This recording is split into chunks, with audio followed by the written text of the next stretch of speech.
Hi, story friend! Welcome back to a cozy corner of fun and imagination. Today, we're going to read a very special story about someone who's a little different and a whole lot brave. Are you ready? Snuggle up, get comfy, and let's begin. Blue Betsy, the little blue cow.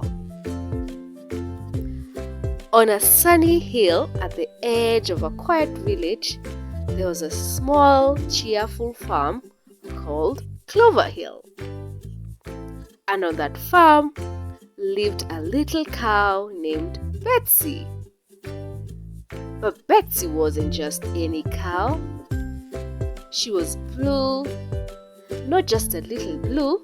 She was bright, blueberry pie, summer sky blue. The other cows were brown and white and black, just as cows usually are. They mooed and chewed and stared at Betsy with wide eyes. "Why are you so blue?" asked Daisy the dairy cow. "I don't know," said Betsy softly. "I was just born this way." The pigs oinked, the chickens clucked, and the goats blinked. Some giggled, some whispered, and Betsy felt very alone. She tried to roll in the dirt to look more normal. She even asked the barn cat if she could borrow some fur. But nothing could hide her blue. Day by day, Betsy grew quieter and smaller inside her heart. Until one stormy afternoon, the sky darkened, the wind howled, and rain began to pour hard. A loud crack echoed through the hills. The old bridge over Clover Creek had snapped. "Oh no!" cried Farmer Lily. "The sheep are stuck on the other side." Everyone panicked. The animals huddled together. No one knew what to do. No one except Betsy. She had played near the creek 1,000 times. She knew the shallow spots. She knew the safest path. "I can help!" she shouted. "Follow me!" The animals stared. Could the blue cow really save the day? But Farmer Lily believed in her.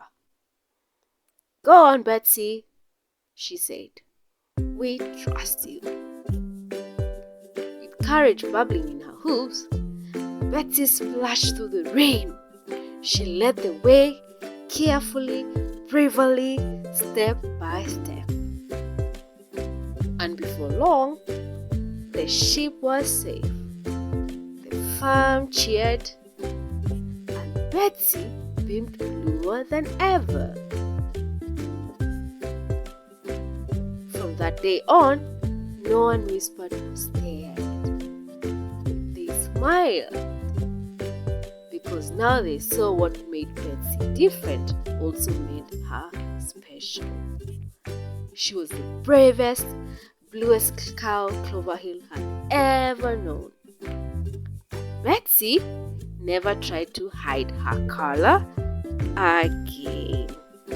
If you love Blue Betsy, the little blue cow, and want to hear more heartwarming tales full of fun, friendship, and adventure, like, share, and subscribe to join us for more magical stories. Every story is a new adventure, and we'd love to have you along for the ride. See you next time, story friend. Hi, story friend. Welcome back to our cozy story time corner. Today, we are going to meet a very special little frog. He may be small, but he has a huge heart and even bigger dream. Are you ready to hop into an adventure? The Little Frog Who Believed. In a quiet pond tucked away in a meadow of windflowers, there lived a tiny frog named Finn. Finn wasn't very big, he wasn't very loud, and he couldn't jump nearly as far as the other frogs. But Finn had something special inside of him. A big dream and a heart full of belief. I want to touch the stars, he whispered one night, watching them twinkle on the water's surface. The other frogs laughed. "You're too small," said Benny the bullfrog. "Frogs don't touch stars," giggled Lily, hopping past. "Stick to lily pads, Finn," they all said. But Finn didn't give up. Every night, he practiced his jumps. Every day, he dreamed a little bigger. He talked to the fireflies about flight. He listened to the birds sing about the sky. He even made wigs out of reeds and dragonfly silk. And one breezy evening, when the moon was just right and the stars were bright and bold, Finn climbed to the tallest rock at the edge of the pond. He closed his eyes, he breathed deep, and with one mighty leap, he flew. Not far, not high, but just enough for a single star to wink at him. Finn landed with a splash and a smile wider than the whole pond. He hadn't touched a star, not really, but he believed, and that made him soar. From that day on, Finn wasn't just the smallest frog on the pond. He was the bravest.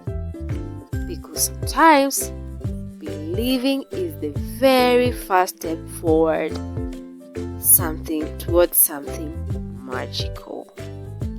If you'd like to read more interesting stories with me, kindly remember to like, share, and subscribe. Every click helps us grow our little storytime family. And I can't wait to read more magical tales with you, story friend. Until next time, keep dreaming, keep believing, and keep being you. Hi, story friend. Welcome back to another magical storytime adventure.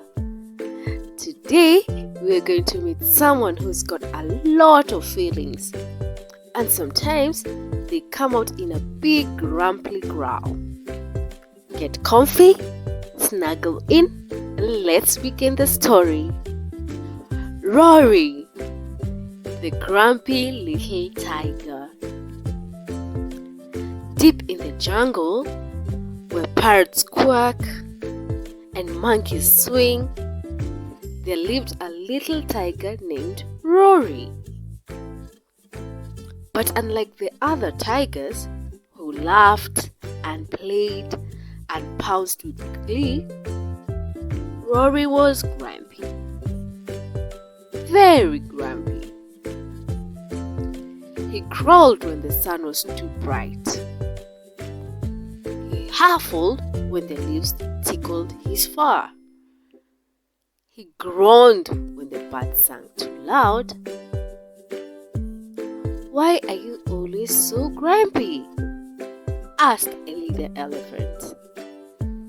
Roary crossed his paws and muttered, "Because everything is just too much." The animals tried to cheer him up. The monkeys juggled mangoes. The toucans did a silly dance. Even the butterflies fluttered information. But Roary just sighed and turned away.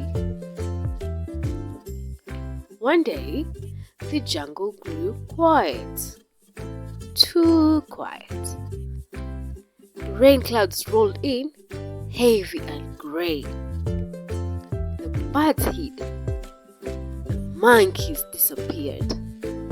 And Roary sat alone under a big banana leaf.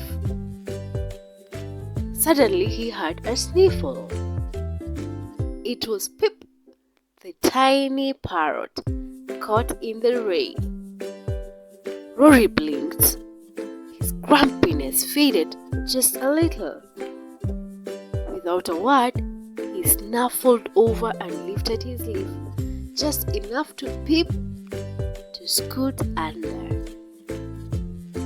"Thanks, Roary," Pip whispered. And in that moment, something changed. Roary didn't feel quite so heavy inside. His paws didn't drag. His tail didn't droop. And was that a smile? Maybe, just maybe. He didn't have to be grumpy all the time. From then on, Roary still had his grumpy days. Everyone does. But now, he had friends to sit beside him when the sky felt too loud. And slowly, the jungle learned that even grumpy little tigers have the biggest heart. If you'd like to read more fun and heartwarming stories with me, don't forget to like, share, and subscribe. Your support helps us keep the stories going, and we love having you as part of our Storytime family. Until next time, story friend, keep imagining, keep dreaming, and keep